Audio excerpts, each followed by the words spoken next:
नमस्कार मंडळी. स्वागत आहे तुमचं पॅडी टॉक्स मराठी आपल्या या चॅनलवर. सध्या बिग बॉस मराठी सीझन 6 संपलाय. त्याचा विनर कोण झालाय, काय काय झालंय ते सगळं आपल्याला माहिती आहे. आपण सगळं बघितलंय, फॉलो केलंय आणि आपण सगळी चर्चा सुद्धा केली.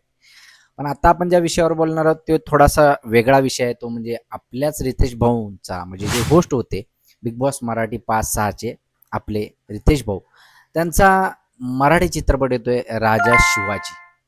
छत्रपती शिवाजी महाराजांच्या आयुष्यावर त्यांनी स्वतः, त्यांचं एक स्वप्न होतं की त्यांना स्वतः ते छत्रपती शिवाजी महाराज यांच्या जीवनावर एक चित्रपट बनवायचा आहे आणि स्वतःला छत्रपती शिवाजी महाराजांच्या भूमिकेत बघायचं हे त्यांचं स्वप्न होतं. आणि त्यांचे स्वप्न पूर्ण करण्यासाठी ते आय थिंक लॉकडाऊनच्या अगोदरपासून प्रयत्न करत होते. पण काही अशाच अडचणींमुळे, लॉकडाऊन असेल किंवा आणखीन काही अडचणी असतील, त्याच्यामुळे त्यांचं ते शूटिंग असेल किंवा त्याचं जे काम असेल ते पेंडिंग पडत गेलं.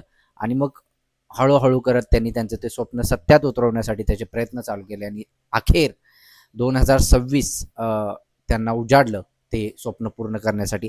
आणि आत्ता त्यांनी असंही बोलून दाखवलं की माझे जे स्वप्न होतं, जे मी स्वप्न बघितलं होतं, ते आता पूर्ण होतंय आणि मी ते चित्रपट पूर्ण करतोय.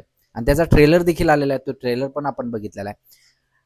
ट्रेलर, टीजर, आता एक नवीन पद्धत आली की पहिला थोडा टीजर प्रदर्शित करतात मध्ये, की एक एक मिनिटाचा किंवा एक काही सेकंदाचा, 40 सेकंद 50 सेकंदचा टीजर येतो.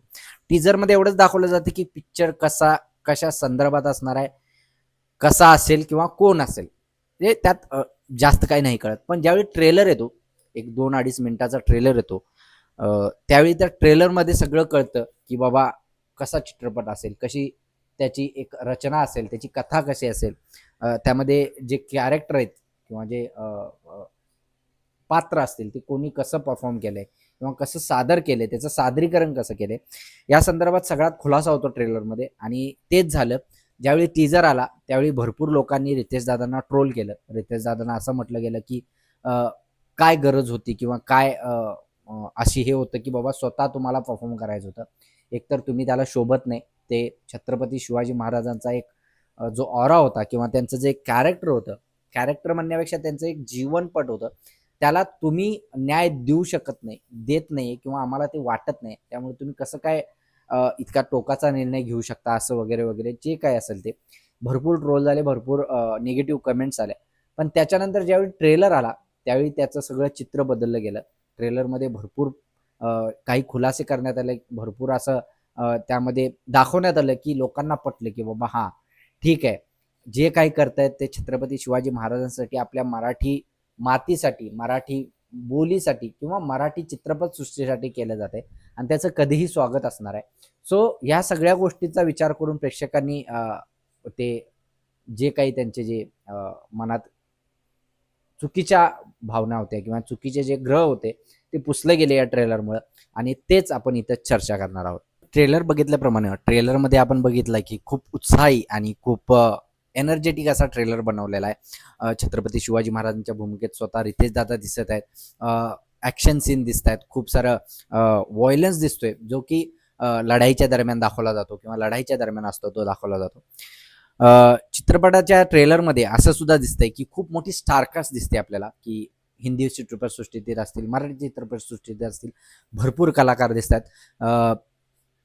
खूप मोठे दिग्गज कलाकार असतील, सपोर्ट कलाकार असतील, खूप मोठे मोठे कलाकार या चित्रपट आपल्याला बघायला मिळतात. स्वतः चित्रपटात छत्रपती शिवाजी महाराजांच्या भूमिकेत रितेश दादा असतील, ते चित्रपटाचे प्रोड्युसर देखील आहेत, डायरेक्टर देखील आहेत. त्याच्यानंतर जेनिले मॅडम आहेत, ज्या सईबाई म्हणून त्यांनी रोल केलेला आहे. शिवाजी महाराजांच्या पत्नीचा रोल त्यांनी केलेला आहे. त्याच्यानंतर अफजल खानाचा रोल हा संजय दत्त यांनी केलेला आहे. संजय दत्त यांना कास्ट केले त्याच्यासाठी. खूप छान वाटते कारण ट्रेलरमध्ये सुद्धा सीन दाखवलाय तोच छत्रपती शिवाजी महाराजांचा अफजल खान भेटीचा जो जो एक सीन आहे किंवा जो एक चित्र आहे ते आपल्याला दिसलंय. त्यामध्ये वाघनखा आपल्याला बघायला मिळालेत. वाघनख्यांचा एक इतिहास आहे, तो पण आपल्याला माहित आहे. वाघनखा म्हणजे जेवढं पण आता तुम्हाला माहिती आहे ऐतिहासिक वस्तू किंवा ऐतिहासिक ज्या गोष्टी असतील त्या सध्या आपल्या UK म्हणजे लंडनच्या म्युझियममध्ये होत्या. छत्रपती शिवाजी महाराजांची सुद्धा तलवार, चिलखत वगैरे ज्या काही वस्तू होत्या त्या सुद्धा तिथेच होत्या. पण एक एक वस्तू आपण आणायला चालू केलेल्या आहेत. आणि महत्त्वाची वस्तू म्हणजे वाघनखा, ज्याचा इतिहास आहे, खूप मोठा इतिहास आहे, ज्यानं अफजल खानाचा वध केला, अफजल खानाचा कोतळा बाहेर काढला अशा वाघनख्या सुद्धा आपल्या महाराष्ट्रात सध्या आपण घेऊन यायला सक्सेस झालेलो आहोत. त्यावेळेचे मिनिस्टर शंभूराज देसाई यांनी एक्साईज मिनिस्टर त्यांनी UK वरून 2024 आपल्या वाघनख्या या साताऱ्यात तिथं आणून ठेवलेल्या आहेत. म्युझियमला आपल्याला बघण्यासाठी मिळू शकतात त्या. तर अशा प्रकारे भरपूर ज्या गोष्टी आहेत त्या इतिहासातल्या आपल्याला तिथं बघायला मिळतात.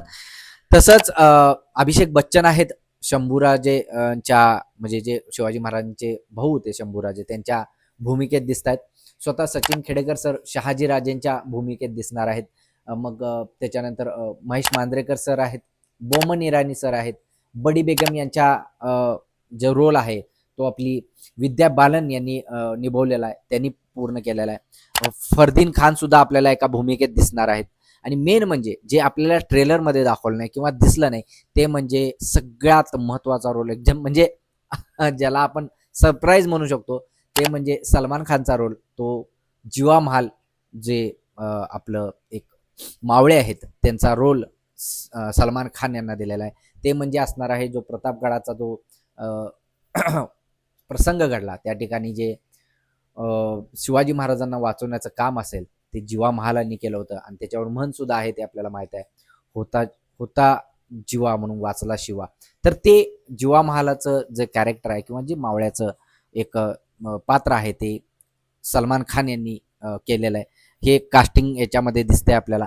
अशा भरपूर कॅरेक्टर आहेत जे भरपूर पात्र आहेत ते मराठी कलाकार असतील किंवा हिंदी कलाकार असतील त्या सगळ्यांनी मिळून निभवलेला आहे.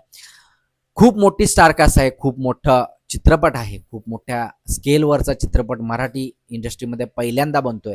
आणि एक स्वतः रितेश देशमुख यांचं ते स्वप्न त्यांनी मराठीमध्ये बनवायचं त्यांचं स्वप्न ते त्यांनी पूर्ण केलेलं आहे. आणि याला सगळ्यांना या सगळ्या गोष्टीला किंवा या सगळ्या प्रयत्नांना आपण साथ दिली पाहिजे. एक मराठी माणूस छत्रपती शिवाजी महाराजांच्या मातीतला माणूस म्हणून आपण आपल्या मराठी माणसाला आपण सपोर्ट केला पाहिजे. चित्रपट नक्कीच बघायला पाहिजे. 1 मे 2026 हा चित्रपट रिलीज होतोय चित्रपटगृहामध्ये. तर याची मजा किंवा याचा एक अनुभव घेण्यासाठी आपण या चित्रपट थिएटरमध्ये जाऊन बघितला पाहिजे असं मी इथं बोलतो. आणि सगळ्यांना रिक्वेस्ट आहे, सगळे माझे जे सबस्क्रायबर असतील की मला बघत असतील, आतापर्यंत आपण फक्त लाईव्हमध्ये बिग बॉस मराठीचे रिव्ह्यू करत होतो. तर इथून पुढे असे व्हिडिओ येत राहतील. तुम्ही यावर प्रेम देत राहा, कमेंट करत राहा, तुमच्या प्रतिक्रिया नोंदवत राहा. आणि हो, जे कोण नवीन व्हिडिओ बघतायत त्यांसाठी सगळ्यात म्हणजे मनापासून धन्यवाद. आणि सबस्क्राईब करायला विसरू नका, लाईक करायला विसरू नका आणि आपल्या मराठी माणसांच्या प्रयत्नांना कधीही साथ द्यायला विसरू नका. धन्यवाद. Good night. जय महाराष्ट्र. शुभरात्री. आणि भेटू 1 मे नंतर रिव्ह्यू करायला, पिक्चर म्हणजे मूवीचा रिव्ह्यू करूया आपण, त्यावेळी भेटू. धन्यवाद.